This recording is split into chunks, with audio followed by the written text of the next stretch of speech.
Écoutez, tout d'abord, je tiens à vous remercier pour votre présence ce soir. C'est un moment fondateur, c'est un moment extrêmement important pour moi et c'est aussi un moment qui vient ponctuer environ 8 mois de travail au quotidien. Donc c'est un moment qui a beaucoup de sens et qui, je l'espère, n'est vraiment que la première page d'une longue aventure parce que je crois beaucoup en ce projet. Projet qu'on va vous partager ce soir, donc je ne serai pas le seul à prendre la parole. En tout cas, je vais faire une première introduction qui sera plutôt une amorce personnelle, et puis on viendra après dans le concret et on viendra vous présenter exactement en quoi consiste le projet Les Performeurs. Ok ? Ok ? Ah ouais. Alors, comme vous pouvez le voir ici, ça c'est pas moi, c'est mon père et je suis à ses côtés. Je suis relativement petit, on est dans un petit village des Vosges, dans l'est de la France. Quelques temps plus tard, à l'âge de 9 ans, mes parents se sont séparés. S'en sont suivis 6 années de procédures qui ont été longues et compliquées, mais au-delà des papiers, j'ai surtout été spectateur et victime collatérale de ce que vivent beaucoup d'enfants. Des moments de violence, des moments d'insultes, du dénigrement, des mensonges, de la colère et de la tristesse. Ma mère s'est battue pour élever seuls 3 enfants. Mon père, lui, s'est retrouvé à la rue. Il n'avait que l'hôtel pour m'accueillir un week-end sur 2. L'histoire en soi, elle est assez classique. Mon père perd son emploi, les charges deviennent trop lourdes, la communication se brise, ma mère fait des heures sup, mais ça ne suffit pas. Un jour, elle part, elle n'a plus le choix, et mon père, quand il rentre, retrouve une maison vide. Ce jour-là, j'avais 8 ans et précisément 363 jours, et j'étais encore un petit peu naïf. J'ai cru que pour mes 9 ans, on m'offrait un appartement en ville. C'était pas tout à fait ça. En fait, ma famille venait d'éclater. Et là, j'ai compris que ce n'était pas mes histoires, mais c'était bien des histoires de grands. Et ça m'a plutôt sauvé. Dès lors, j'ai appris à observer, beaucoup. Et j'ai vu que chez les autres aussi, c'était compliqué. J'ai vu des enfants, qu'ils soient petits, ados et même adultes, profondément impactés par les conflits de leurs parents. Et à 15 ans, quand je suis devenu tonton de Mathéo, j'ai su que je serais père, moi aussi. Et même si un jour la vie du couple devait s'arrêter, je me suis promis une chose, avoir assez de recul pour ne pas reproduire les mêmes erreurs que mes parents. En m'intéressant aux autres, j'ai appris sur moi. En accueillant les différences de ma femme, j'ai appris l'empathie, puis la tolérance, puis la communication et même la négociation. Ensemble, on s'est dit qu'on devait être des piliers solides pour notre foyer. Des fondations sur lesquelles s'appuyer pour réussir comme parents, comme conjoints et comme professionnels également. Alors on a tout quitté, la métropole, le confort. On est parti à La Réunion, on a eu 2 filles à 13 mois et 20 jours d'écart. Et chacun, tour à tour, on s'est reconverti professionnellement. Et puis le développement personnel est entré dans ma vie et j'ai compris ce que mon chemin m'avait appris. Je grandis quand je me challenge. De l'inconfort naît l'adaptabilité, de la médiocrité naît l'excellence, si on comprend ce qu'elle vient nous dire. Alors j'ai voulu transmettre ces enseignements, accompagner celles et ceux qui veulent aller plus vite, briser leurs propres limites et s'émanciper d'eux-mêmes.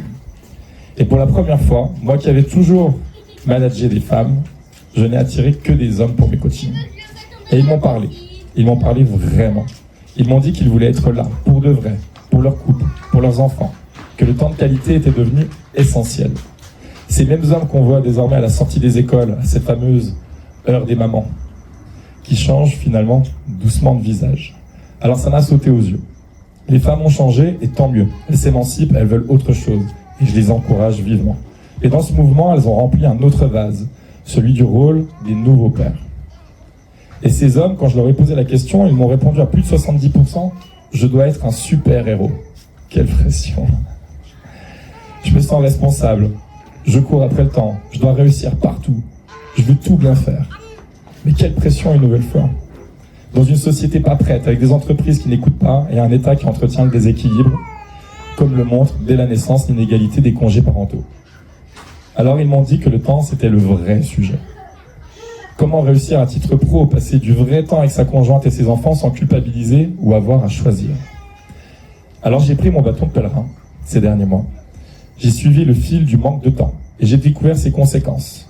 Fatigue, pression, irritabilité, communication rompue, perte de sens, perte de confiance. Et me voilà aujourd'hui face à vous. Je suis Anthony, je ne suis pas parfait et franchement c'est ok. Je suis simplement le fondateur des Performeurs et je suis là pour accompagner les hommes modernes à accompagner les femmes modernes à construire ensemble un monde plus juste, plus aligné, centré sur ce qui compte vraiment. Je vous remercie pour votre écoute. Je laisse maintenant la parole à Camilla, il me semble, qui va nous parler des valeurs des performeurs. Bonsoir à toutes et à tous.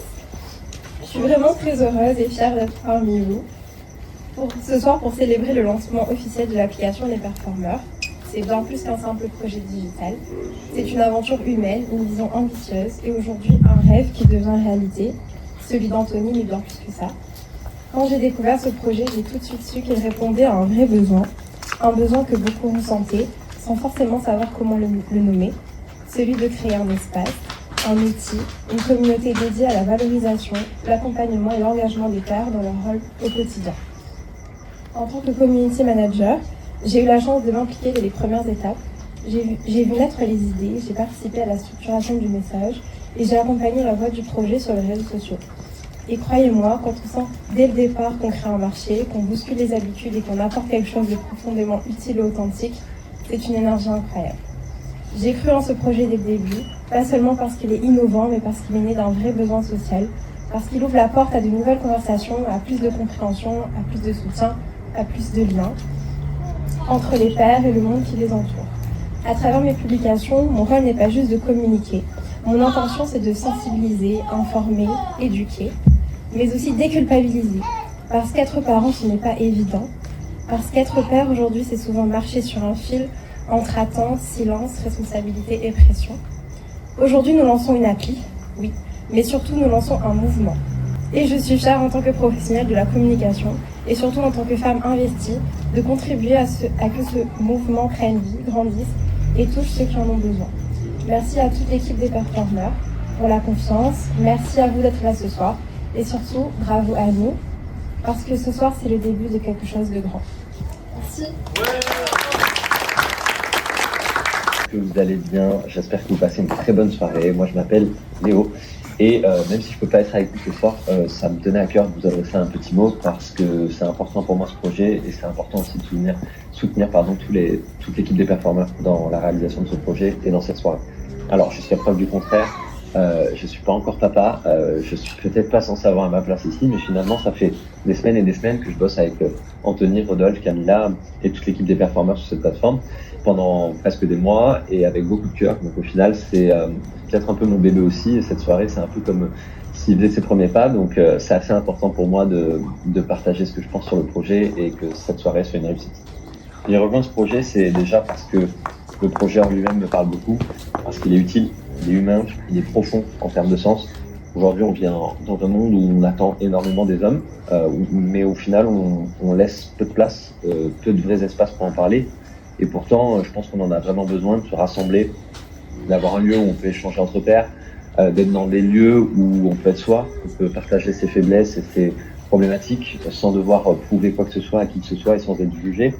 Moi, j'ai eu la chance de grandir dans une famille où mes parents sont toujours ensemble. Ils m'ont donné tout ce qu'ils pouvaient, et j'en suis d'ailleurs très reconnaissant. Mais plus je grandis, plus je vois à quel point la barre elle est de plus en plus haute pour notre génération. Mon grand-père, lui, devait ramener de l'argent, il faut s'arrêter là. Mon père, lui, devait ramener de l'argent, être plus présent avec les enfants, filer un coup de main à la maison. Mon beau-frère, lui, maintenant, doit faire tout ça, mais en plus, il doit avoir un corps d'athlète et être fort en sport. Et moi, j'imagine pas ce que je devrais faire. Peut-être qu'en plus de ça, il faudra que je sois inspirant sur LinkedIn, entrepreneur, écolo, et pourquoi pas apprendre à coder ou peut-être à parler mandarin, que je sais pas encore. Mais bref, le monde évolue, notre rôle, le rôle des hommes avec, et on peut pas avancer, je pense, là-dedans tout seul. C'est pour ça que la communauté des performeurs existe. C'est pas juste un bonus, c'est une vraie réponse à un problème, une base où on peut s'appuyer, un lieu où on peut souffler, déposer ses problématiques, écouter, s'entraider, et c'est aussi ça qu'en final je construis moi depuis des années avec l'agence Hiveling, agence de création de communauté. Et ce que j'ai vu en fait dans toutes les communautés que j'ai accompagnées, c'est que la communauté, elle aide à grandir, elle aide à apprendre, elle solidifie, elle soutient, elle accélère. Quand on est entouré, on ose plus. Quand on partage ce qu'on vit, on intègre beaucoup mieux. Et quand tu poses tes doutes, tu ouvres finalement aussi des portes pour les autres. Et la communauté, c'est ce qui rend tous ces contenus vivants, c'est ce qui transforme un parcours simple en une vraie aventure.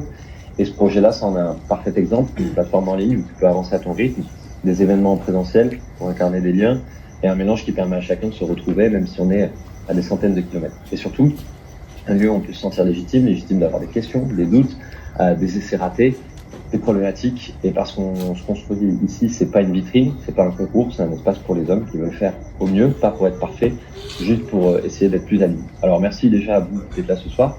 Et merci Anthony et Rodolphe et Camilla pour leur confiance et pour ce beau projet. Je vous souhaite à tous une magnifique soirée de lancement. J'ai hâte de vous croiser ici ou ailleurs dans cette aventure humaine. Et surtout, je vous dis à très vite. D'ailleurs, en parlant de ça, je vais vous montrer un petit peu à quoi ça ressemble. Bonjour tout le monde, j'espère que j'ai pas été trop long dans la précédente vidéo. Maintenant, le plus important, c'est de voir un peu à quoi va ressembler cette plateforme, puisque maintenant, vous allez désormais faire partie des performeurs. C'est là où, du coup, tout va se passer. C'est ton nouveau camp de base, un endroit pour te questionner, surtout partager avec d'autres performeurs qui, comme toi, veulent progresser, veulent construire, veulent grandir. Alors, je te montre un peu à quoi va ressembler la plateforme. Déjà, on va avoir un espace bienvenu pour t'expliquer un peu c'est quoi la vision des performeurs, comment fonctionne la plateforme. Il y aura tout un espace où je t'ai préparé des vidéos sur comment prendre en un circle. Tu auras aussi un canal pour te présenter, parce que c'est là où on va faire les premières connexions avec les autres membres. Tu auras aussi un canal les super-héros. Donc le but ici, c'est de découvrir toutes les personnes qui font partie des performeurs. Tu pourras t'entraider avec eux sur LinkedIn pour partager les posts, liker les posts des autres. Tu auras aussi un endroit pour partager de manière un peu plus informelle, on va appeler ça la pause café. Tu auras aussi un espace où tu pourras partager toutes tes questions liées aux formations, c'est le plus important. Donc si tu as des questions, si tu veux ouvrir un sujet qui t'anime, il y a zéro pression, c'est un espace vivant. Tu as les réseaux sociaux ici, donc c'est important que tu puisses te partager tes doutes, tes questions à cœur ouvert avec les autres. Et bien sûr, Anthony pourra y répondre et les autres membres de la communauté aussi. Tu auras aussi un endroit où tu pourras croiser ton coach, nos partenaires, des pros qui gravitent autour du projet. Si tu as une question, un besoin ou une envie d'aller un peu plus loin, c'est par là que ça va se passer. Et bien sûr, surtout après, il y a le cœur battant de la communauté, les différents événements, donc des coachings en live, des soirées, des webinaires, il y aura aussi des rencontres physiques. Et bien entendu, tu auras aussi accès à tous les replays si tu n'es pas disponible le jour et l'heure de l'événement. C'est bien sûr un des endroits les plus importants de la plateforme. Et le deuxième endroit, sûrement le plus important, c'est l'endroit où tu pourras progresser. Donc tu auras accès à ta formation selon ton parcours. Ici, il n'y a pas de bullshit, c'est que des contenus pratiques, ancrés, pensés pour la vraie vie. Tu peux réagir à ce que tu apprends dans les canaux liés à chaque module. Tu auras aussi des ressources qui te seront offertes. Et bien entendu, tu pourras retrouver aussi tous tes événements juste ici, dans le canal événements. Et tu auras accès à toutes tes formations juste ici. Voilà un peu à quoi va ressembler la plateforme. Je te laisserai découvrir plus en profondeur la plateforme une fois que tu seras rentré dedans. Surtout, j'espère que ça va te plaire. Si tu as la moindre question, si tu as le moindre doute, n'hésite pas à rentrer en contact avec Anthony, avec moi directement sur la plateforme, à poser ta question aux autres membres dans les canaux dédiés. Bienvenue, j'espère que tu feras un bout de chemin avec nous, j'espère que la plateforme te plaira et je te dis surtout à très vite.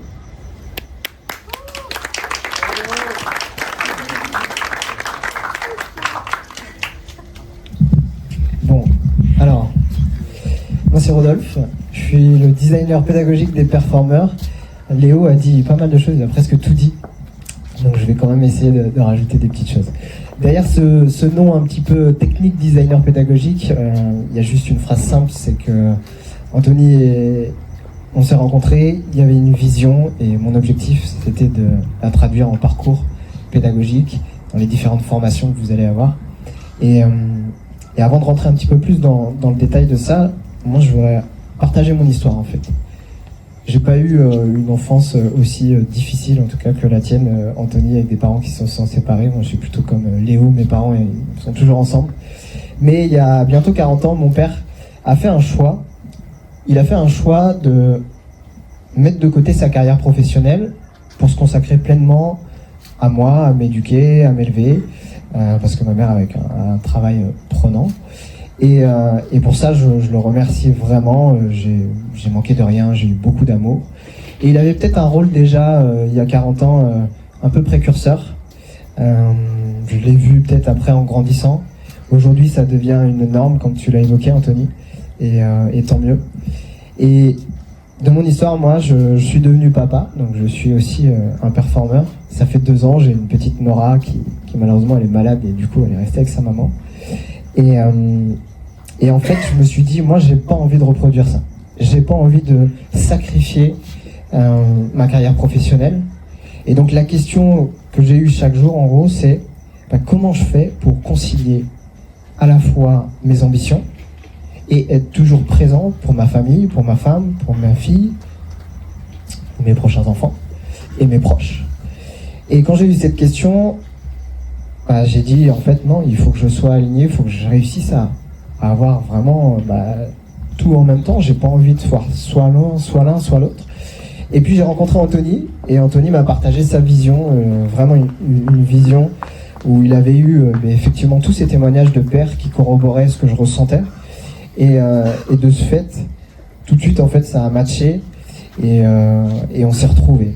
On était papas tous les deux, entrepreneurs tous les deux.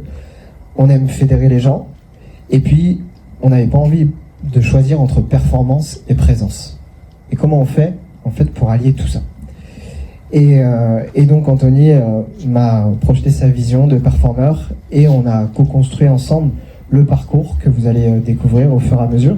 Donc on est parti du besoin, du besoin, et mon travail avec Anthony, ça a été de mettre ça sous forme de parcours. Alors vous voyez pas le détail, mais pas pour vous spoiler parce que vous allez l'avoir juste après.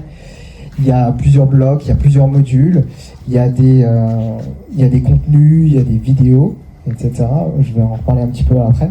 Et donc mon rôle, ça a été d'accompagner Anthony par rapport à ta vision, choisir les bons outils pédagogiques au bon moment pour vous délivrer de la valeur.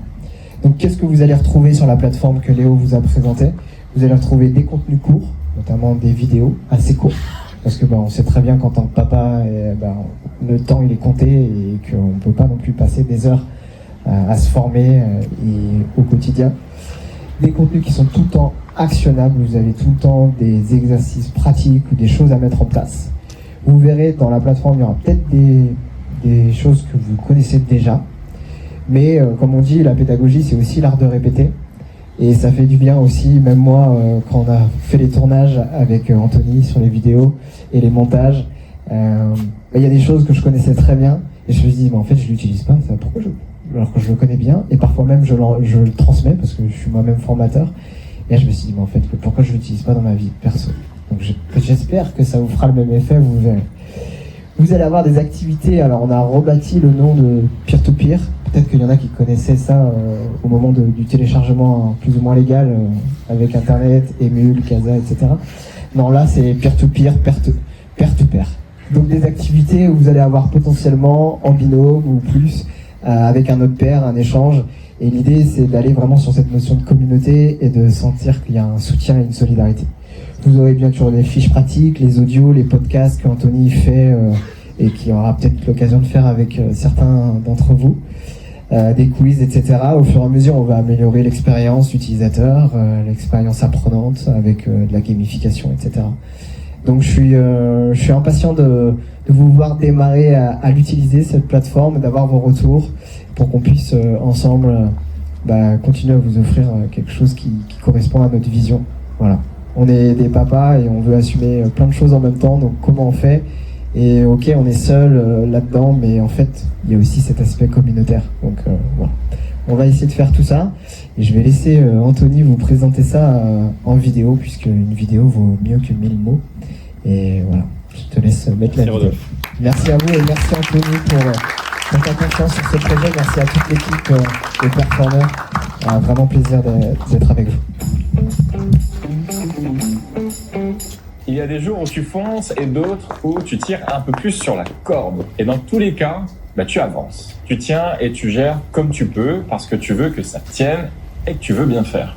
Tu es entrepreneur, peut-être cadre, peut-être père, mais dans tous les cas, tu sais ce que c'est que de porter beaucoup et parfois avec le sentiment d'être seul. En réalité, tu veux réussir, mais pas en perdant. Tu veux être là pour tes proches, mais sans t'effacer, et tu veux continuer à construire, mais sans t'épuiser. Alors tu fais ce que font tous les hommes comme toi. Tu tiens debout, coûte que coûte. Tu jongles entre ton boulot, ton couple et tes enfants. Et parfois, tu sens que l'équilibre est fragile. Et d'ailleurs, tu le sais. Quand l'un tremble, c'est tout l'équilibre qui vacille. Et ce que tu vis, tu n'es pas seul à le vivre. Derrière les sourires des autres pères, il y a les mêmes pressions invisibles. De devoir être solide mais sensible, être performant mais présent, et finalement d'être là partout en même temps. Et souvent sans aucun vrai modèle pour te guider. Alors pourquoi les performeurs existent? Eh bien parce que les hommes comme toi sont en train d'écrire une nouvelle page. Tu n'as pas grandi avec un père ultra présent tel qu'on l'imagine de nos jours. Tu n'as pas reçu de guide pour naviguer à travers tous tes défis et pourtant tu es là, aujourd'hui, et tu veux faire autrement. Et c'est pour ça qu'on a créé les performeurs. Et ce que tu t'apprêtes à vivre ici, ce n'est pas un simple programme. C'est un vrai mouvement, un système complet pensé pour les hommes en quête de leur propre équilibre, de performance et d'impact. Alors concrètement, tu vas y trouver quoi? Des modules à appliquer dans tous tes domaines de vie et qui s'appuient sur 3 grands piliers. Le premier, la maîtrise de ton temps et de ton énergie. Le deuxième, la communication claire et connectée. Et le troisième, le renforcement de ton mental et de ton identité. Et surtout, ton parcours est personnalisé selon tes propres priorités du moment. Tu avances sur ce qui compte réellement pour toi dès aujourd'hui. Ce que tu vas vivre ici, c'est découvrir des vidéos incarnées, des défis simples à relever dans ton quotidien, des outils concrets à activer tout de suite, des réflexes puissants pour aligner ce que tu fais avec qui tu veux devenir et une communauté d'hommes qui te comprennent et te respectent. Concrètement, on parle de quoi? On parle de podcasts, webinaires, de formations et de fiches pratiques, d'un suivi de ton évolution et d'un vrai soutien collectif dans les bons comme dans les mauvais jours. Alors maintenant, à toi de prendre ta place. On ne te demande pas de prouver quoi que ce soit, mais on t'invite à poser ton sac et te présenter vraiment. Alors présente-toi et partage ton « Pourquoi je suis ici » dans le canal de Bienvenue. Et dis-nous ce qui t'amène ici, tes 1 à 3 objectifs du moment et ce que tu aimerais apporter également à d'autres performeurs. Pour le faire, tu peux utiliser le template d'intro ou juste écrire avec tes propres mots. Et pourquoi pas y joindre une photo. Ce post, c'est ton premier pas, ton premier ancrage et peut-être le début de grandes transformations. Et c'est aussi un engagement envers toi et une façon de dire « Je suis là et je prends ma place ». Pour conclure, je te souhaite à nouveau la bienvenue chez les performeurs. Des hommes vrais, des missions grandes et des pas concrets. Alors je te dis à tout de suite dans le reste de l'appli. Ciao.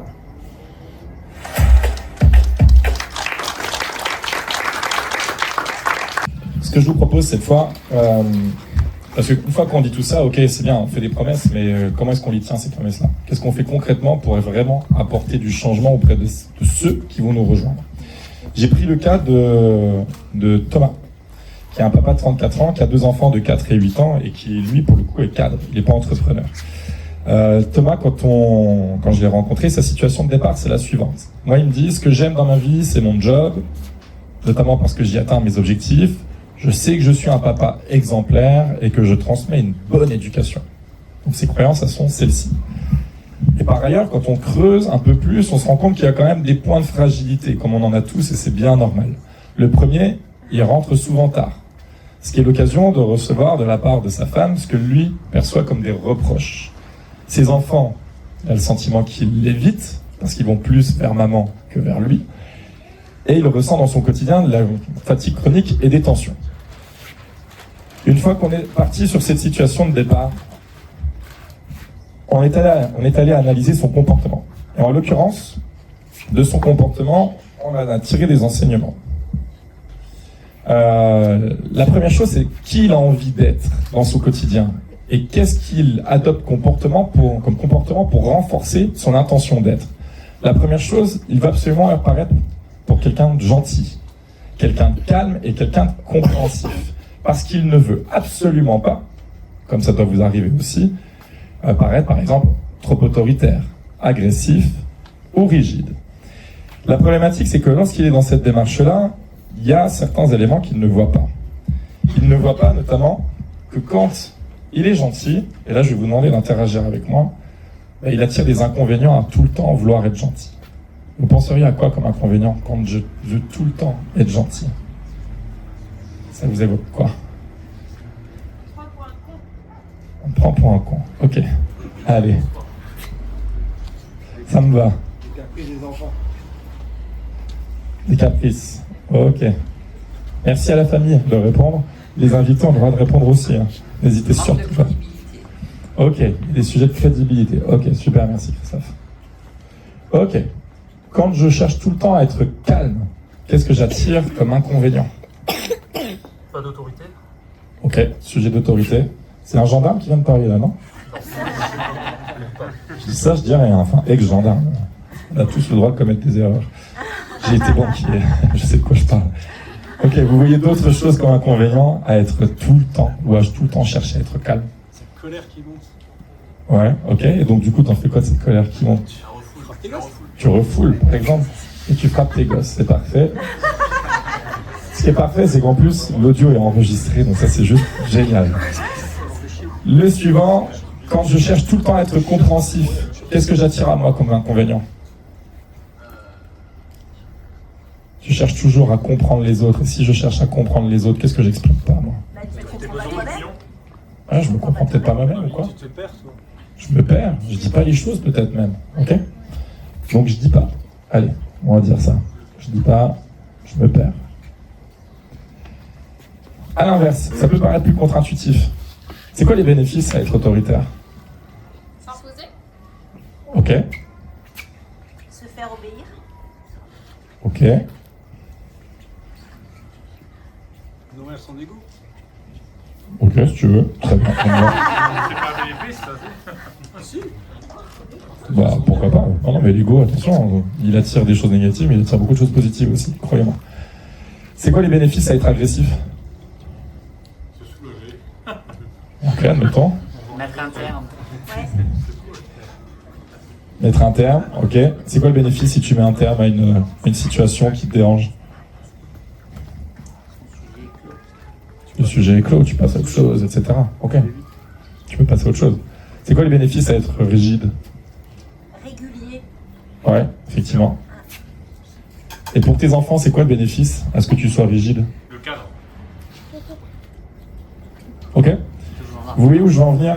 C'est-à-dire que quand lui, il cherche absolument à être comme ça pour ne pas être comme ça, ben finalement, il attire toujours la même nature d'inconvénients à lui. Alors que je suis sûr que dans sa situation personnelle, notre cher ami, il adorerait avoir ces bénéfices-là. Mais il ne peut pas aller les chercher puisqu'il ne s'autorise pas à être comme ça parce qu'il le juge trop mal pour aller dans cette démarche-là. Ok?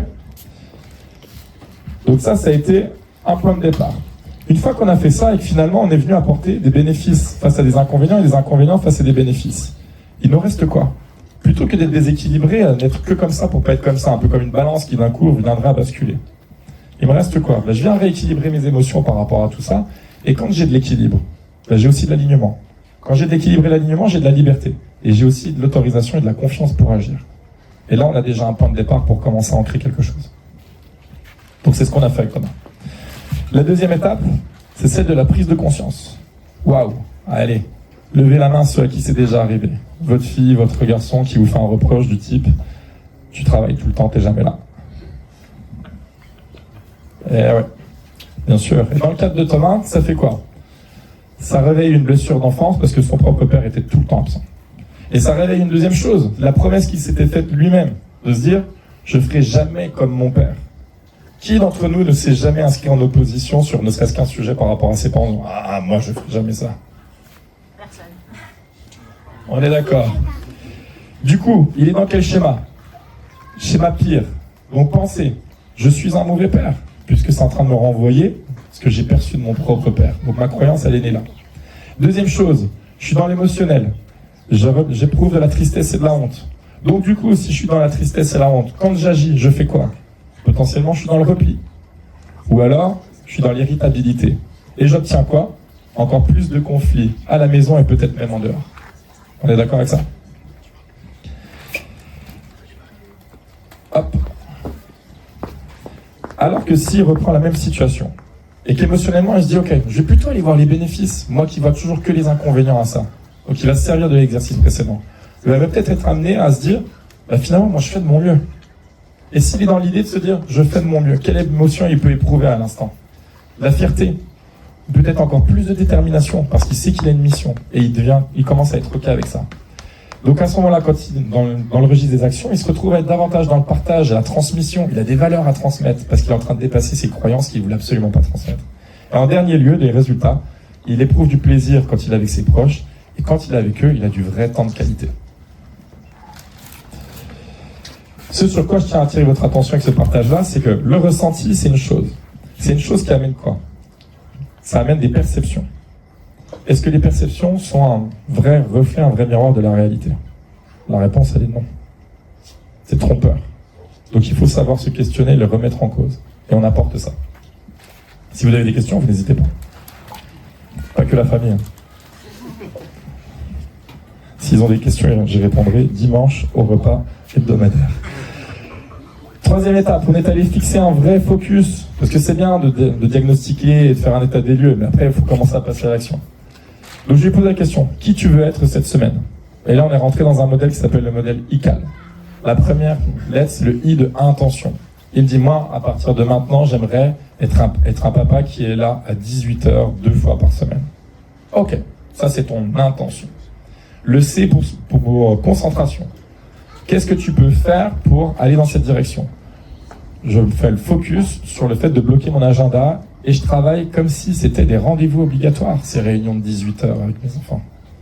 Parce que j'arrive à m'astreindre et à répondre favorablement à un rendez-vous que j'ai calé à 19h avec des prestataires, etc. J'ai de la culpabilité, mais je le fais. Et ben, je vais me fixer un rendez-vous avec mes enfants. C'est possible aussi. Le A, c'est celui de attention. À ce moment-là, je me concentre sur mes tâches. Et quand il y a de la distraction avec la pause café ou des choses comme ça, bah, peut-être que je vais être un peu plus focus parce que je commence à avoir une autre forme de détermination. Et à ce moment-là, je mets plus d'action dans mon quotidien. Et le L, et il est extrêmement important, je commence à lâcher prise. Si je pars à 17h30 et que tout est fait, est-ce que j'ai le droit de me dire que c'est OK? Ouais. Quand j'étais à l'inspection générale de BNP Paribas, c'est quand on partait à 19h30, on me demandait si j'avais pris mon après-midi. Ça existe dans la vraie vie, pas qu'à la télé. Et ben en fait, c'est OK. Troisième chose, le fameux camembert d'une journée de 48 heures. Lapsus. Sur une journée de 24 heures, on est allé décortiquer, OK. À quoi tu consacres ta journée aujourd'hui? Situation d'aujourd'hui. 30% du temps à ma famille. Et en fait, c'est trompeur. Il y a la nuit, il y a le dodo là-dedans. 40% de mon temps, c'est mon travail. C'est 10 heures par jour. 20% de mon temps, c'est quand je déconnecte et j'ai l'impression que ça me nourrit. Je suis sur les réseaux sociaux, le temps passe vite et je m'en rends même pas compte. J'ai passé 2 heures là-dessus. Et en définitive, il me reste 1 heure de ma journée de 24 heures pour moi. Ok, maintenant qu'on s'est dit ça, tu transposes. T'as envie d'aller dans quelle direction? Moi, j'aimerais me mettre 40% de mon temps à destination de ma famille, notamment mon temps de repos, parce que j'en ai besoin. Aujourd'hui, je suis sous pression et je suis fatigué. Ok. 30% de mon travail, c'est 8 heures. T'es prêt à faire 8 heures, bien cadencé, etc., et faire en sorte d'être relativement investi pour fournir tout le travail nécessaire en temps parti? Oui. Ok. 10% de ton temps sur les réseaux, ça te va? Ouais, j'ai besoin de ça. Franchement, ça m'alimente, c'est cool. Et à ce moment-là, il récupère 20% de son temps pour lui ou ses proches. Une fois qu'on a parlé du temps, je vais vous évoquer plusieurs lois. Il y a 3 lois que je veux partager avec vous aujourd'hui. La première, c'est la loi de Parkinson. Elle ne fait pas trembler, rassurez-vous. Mais elle dit simplement que je consomme tout le temps que j'alloue à une tâche. Si j'ai prévu de rédiger un mail en 2 heures, je ne le rédigerai pas en 5 minutes. Alors que si j'avais 5 minutes pour le rédiger, je le rédigerai en 5 minutes et il serait bien, mon email. C'est la raison pour laquelle on se retrouve, et je dois le reconnaître, les premiers qui sont arrivés s'en sont rendus compte, on se retrouve à la dernière minute encore à courir partout. Et ouais, si cette présentation avait eu lieu ce midi, j'aurais été prêt ce matin. C'est le jeu. Donc première chose, c'est déjà avoir conscience de ça.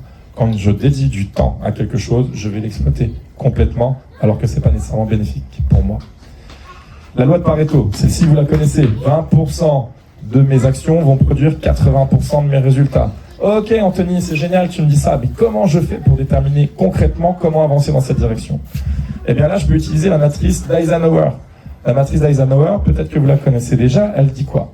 C'est un cadran qui va recenser d'un côté ce qui n'est pas important, de ce qui est important, et de ce qui est urgent et de ce qui n'est pas urgent. Et une fois que j'ai ça, je prends mon agenda sur les dernières semaines qui se sont écoulées, et je vais regarder exactement quelles tâches j'ai réalisées, quelles sollicitations ont été celles pour lesquelles j'ai dû répondre, etc. Et je vais les classer. Et je vais les classer et je vais me rendre compte qu'il y a des choses pour lesquelles c'est important et à la fois urgent. Je dois le faire tout de suite, c'est ma responsabilité. Focus là-dessus tout de suite. Il y a des choses qui sont importantes, mais qui ne sont pas urgentes. Je leur dédie un temps. Pas trop de temps, sinon je vais perdre du temps. Mais je leur dédie un temps, je le planifie. Troisième cadran, c'est pas important, par contre c'est urgent. Si mon organisation me le permet, c'est le moment de déléguer. Ça aide aussi à apprendre à lâcher certaines choses à d'autres. Et le dernier cadran, c'est ni important ni urgent, je le repousse, je ne me mets pas la pression, voire même, je le jette. Ok ? Je suis sûr qu'autour de la piscine ici, il y a plein de gens qui, pour ça, vont mettre de l'urgence. Voilà, on va recevoir un mail. Hop, hop, hop, je traite tout de suite, je traite. Ouais, en fait, ça t'apporte rien à personne. On s'en fout. Ok ? Du coup, une fois que j'ai déterminé ce cadran-là, qu'est-ce qu'il me reste ? Il me reste une vision claire, une organisation adaptée, et il est fini le temps où je suis le pompier de service qui est en train d'éteindre des feux toute la journée. Ensuite, on est allé sur le volet des certitudes. Je me suis rendu compte que Thomas, et je pense qu'on est nombreux dans cette situation-là, il part du principe que le fait d'avoir des résultats, c'est ça qui va lui apporter de la confiance en soi. Si je performe, si je suis efficace, si j'atteins mes objectifs, alors je vais renforcer ma confiance en moi-même. Ouais, ça vous parle ça ? La problématique, c'est quand il fait ça. En fait, vous voyez, l'atteinte des résultats, potentiellement, elle peut être relativement limitée. Et mes intentions, mes ambitions d'avoir la confiance en soi, c'est quelque chose qui est important pour moi. Donc je suis dans quelque chose qui repose sur un angle ici qui est quand même relativement fragile. Et surtout, la probabilité d'y arriver, est relativement faible. Donc je crée quoi là ? Je crée un plafond de verre. Je suis jamais satisfait de ce que j'ai réussi à atteindre. Parce qu'il faut toujours que j'aille chercher de la confiance en plus, parce que c'est le résultat qui traduit ça.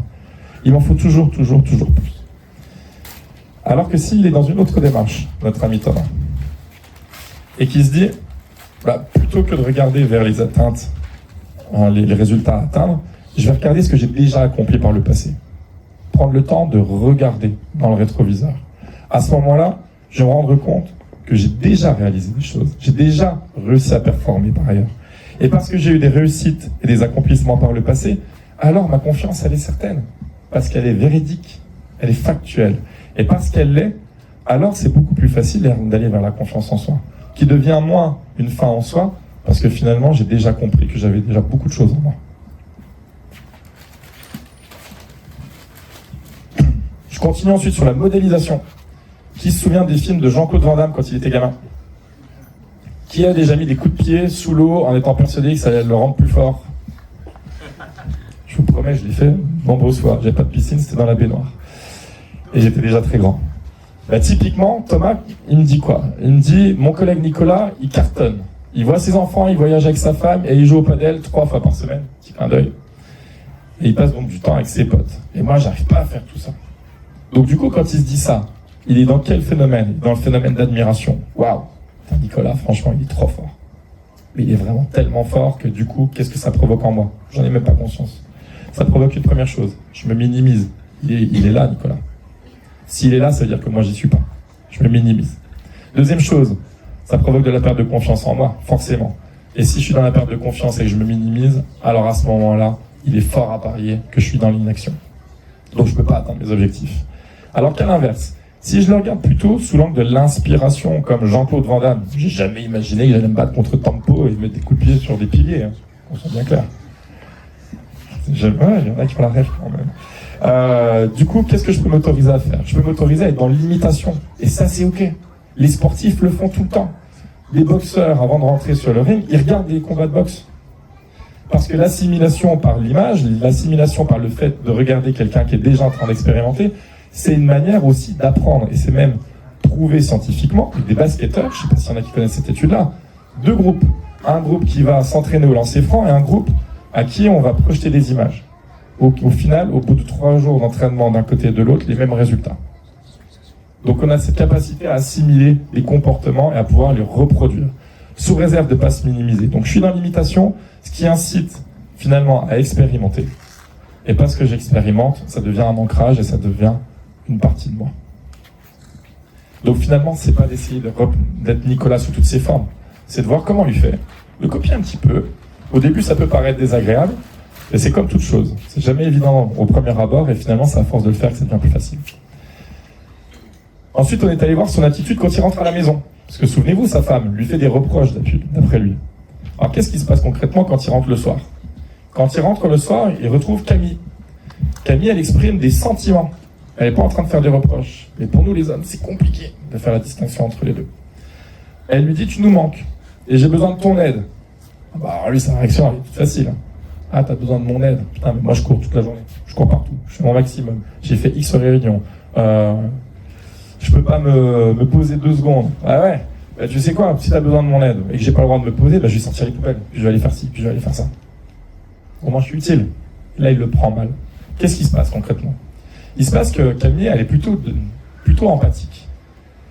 Et donc du coup, elle est plutôt sur un registre de vouloir exprimer ses émotions, écouter les émotions, en tout cas dire les choses, mais avec beaucoup de neutralité, et de passer par cette première phase. Sauf que lui, dans son comportement du quotidien, il est plutôt quelqu'un de rapide, quelqu'un qui est toujours dans l'action. D'ailleurs, il le prouve, on est le temps dans le registre du je cours partout, je peux pas me poser 2 secondes, etc. Il est tout le temps là-dedans.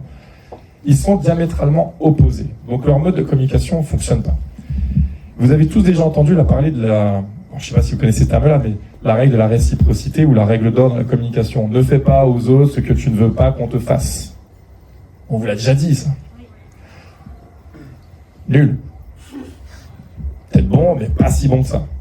Moi, je voudrais vous parler de la règle de Platine, qui a été instaurée par une éminente professeure, qui dit « Fais aux autres ce qu'ils voudraient que tu leur fasses ». Quand Nicolas il arrive à la maison, et que lui, effectivement, il a passé une mauvaise journée, etc., et qu'il a qu'une intention, c'est que ça se passe bien, ben, il faut qu'il change de registre, notre Nicolas. Il faut qu'il apprenne à le faire, et qu'il adapte non seulement un registre lexical qui correspond au registre lexical de sa femme, mais aussi qu'il adopte un comportement qui tend à aller vers elle. Parce que c'est pas en restant comme il est, sans exprimer exactement ce qu'il attend, qu'elle va pouvoir lui adresser ce que lui attend. Et à l'inverse d'ailleurs.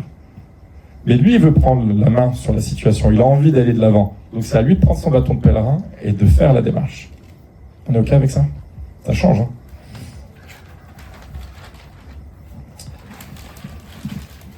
Ensuite, on est proche de la fin, je vous rassure.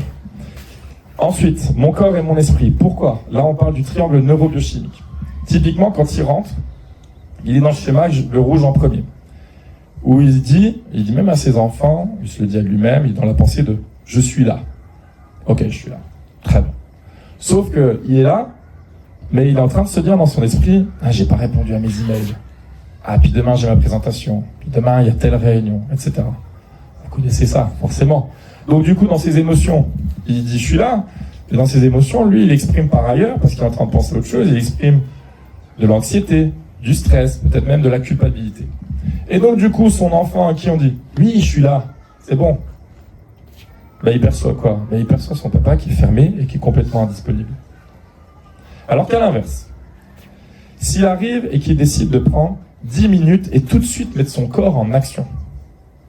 Les sportifs connaissent peut-être ça. Moi, dans le trail, on m'a expliqué que quand tu souffres, souris. Et tu verras, tu arriveras à tromper ton cerveau. C'est bien cette démarche-là. Donc je me mets à l'action tout de suite. Je joue même 10 minutes. C'est pas grand-chose. Mais je prends ces 10 minutes-là et je me mets dans le jeu. Qu'est-ce qui va se passer? Je vais ressentir, moi, de la joie, je vais partager des rires et de la fierté. Et donc, du coup, je vais me convaincre que c'est bien de prendre même juste 10 minutes. Et ça change tout. Ok? En synthèse, je termine là-dessus. Chez les performeurs, notre vocation, c'est pas d'être une formation en plus des autres. C'est d'aller beaucoup plus loin de ça et de faire ce que les formations ne font pas. Quand vous avez recours à des formations, on est dans le sujet du savoir-faire pour avoir des résultats. On vous explique une méthode. On vous a jamais réunis autour d'une table, ne serait-ce... Allez, si on vous demande de faire un tour de table pour se présenter pendant 20 secondes. Ok. On s'est jamais intéressé à quelque chose qui est fondamental et qui est la pierre angulaire de toute cette expérience. Et c'est ce que j'ai essayé de vous démontrer aussi à travers cette étude de cas. C'est le sujet de votre identité.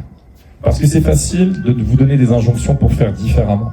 Mais si vous n'avez pas développé votre identité pour pouvoir en faire des choses qui sont partie intégrante de vous, alors ça s'effacera au même titre que les formations qu'on vous dispense, où vous dites « ouais, c'est génial » parce qu'on vous a renvoyé des messages qui étaient aguicheurs, qui avaient l'air sympas, etc. Sauf que 15 jours après, il ne se passe plus rien. La différence, c'est qu'une fois que j'ai intégré quelque chose par rapport à mon identité qui a évolué, alors je vais faire et je vais avoir de manière automatique. Et tout ça, ça viendra beaucoup plus naturellement. Vous obtiendrez des résultats probants. Je vous remercie pour votre attention. J'ai fini pour cette étude de cas.